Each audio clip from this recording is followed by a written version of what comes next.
Hello guys, for today's video is mag-unbox tayo ng parcel na galing kay TikTok. So ito siya guys ay isang top box branded na Duhan brand na top box.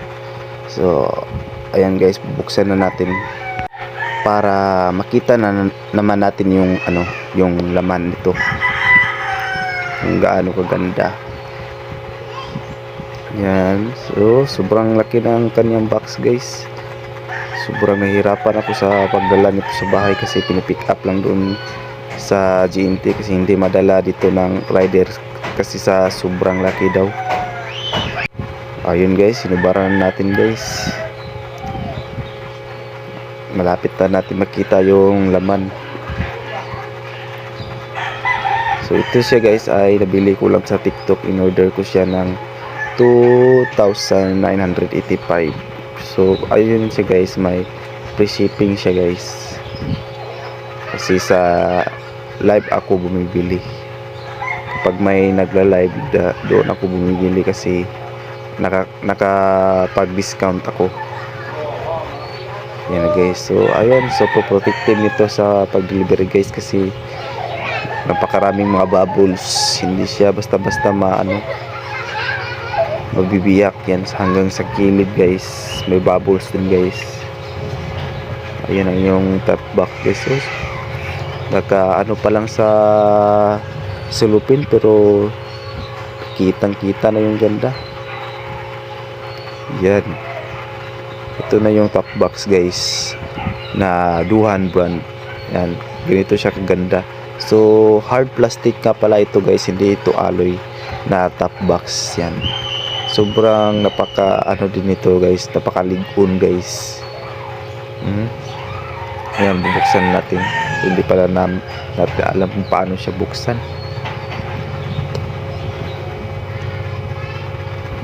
Yan,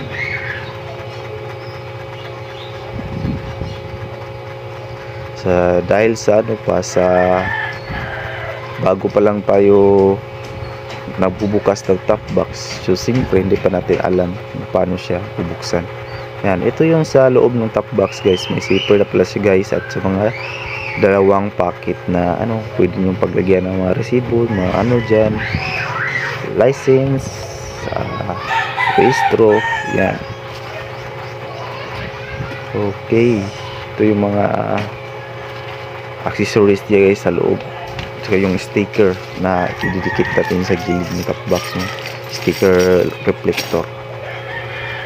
Ayan, so simulan natin siya guys na dikitan ng sticker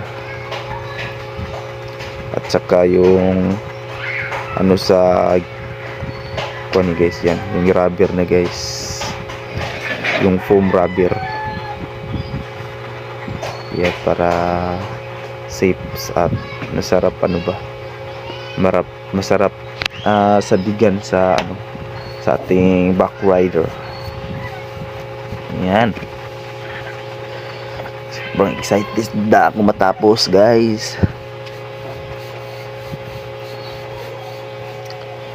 Okay, so ayun na guys, maraming tanong kung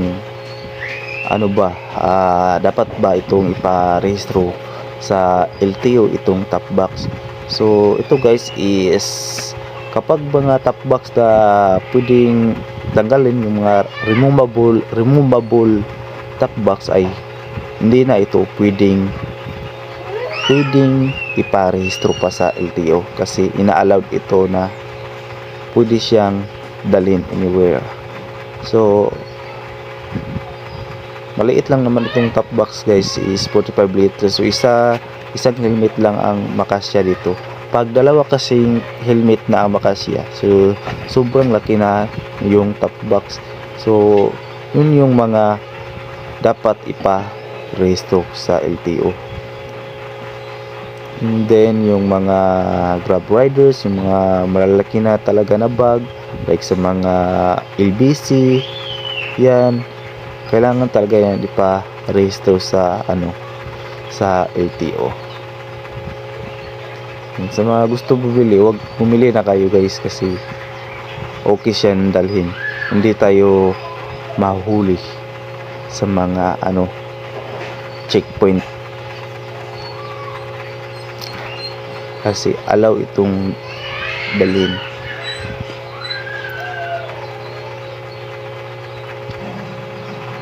Yan, malapit na itong padikit yung guys, yung rubberized na guys, sandiganan ng ating backrider. Mukhang siya guys, mukhang alloy talaga siya guys, no? Napakaganda, napakaangas, parang siya guys, Mustang model yung yung design niya, parang Mustang model. Sabi, sobrang tagal talaga. So ayun na guys, tingnan niyo naman is simulan natin mapadikit yung sticker na reflector. Ito pala siya guys, ay napaakas to. Duhan reflector talaga ito. Duhan brand na top box. So sa mga gustong bumili ng ganitong disenyo na top box na parang Mustang ay sorry na, sinsya na guys. Sa mga gustong bumili nito na ganitong model na top box parang Mustang na model, so ilalagay ko dyan sa ibaba yung link sa description, tapos kayo na bahala magpindot. So direct na yan sa sa TikTok niya na sa TikTok na nabili. So sa ulitin, nasa baba yung description kapag gusto nyong bumili ng ganitong top box. So mura lang pala ito guys, nasa 2,985 lang ito na nabili ko. So sa pagbili ko nito is siya guys, naka free shipping siya, kaya naka discount ako. Yan, naray kong helmet ilagay guys. So sakto lang siya guys, isang helmet lang siya, pwede. Yan, sobrang laki na din yan ng helmet ko, pero nakasya pa rin. Yan,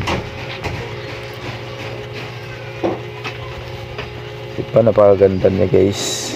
Kung tutuusin, hindi na tawag dyan,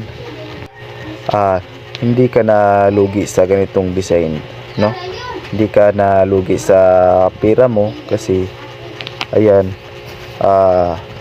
parang nabili mo siya ng ng branded talaga. So siyempre branded naman talaga ito, kasi duhan siya na brand, kaso lang hard plastic. Pero okay lang naman yung hard plastic kasi magaan lang siya dalhin. So hindi na siya hindi basta-basta masira yung top box bracket natin, kasi magaan lang siya. So siyempre matipid din sa gasolina, no? Yan yung dyan, tawag dyan, yan yung nakakalamang sa ating top box, no? Yan. So ayun guys, hanggang dito lang pala yung video natin kasi napakahaba na. So sa mga gustong makapanood pa sa susunod na video nito, yung nilagay na talaga sa sa tawag dyan, sa top box bracket. So please follow guys and subscribe my video channel para makasubaybay naman kayo sa aking mga video na ina-upload. So salamat, hanggang dito lang. Thank you very much. Thank you for watching everyone.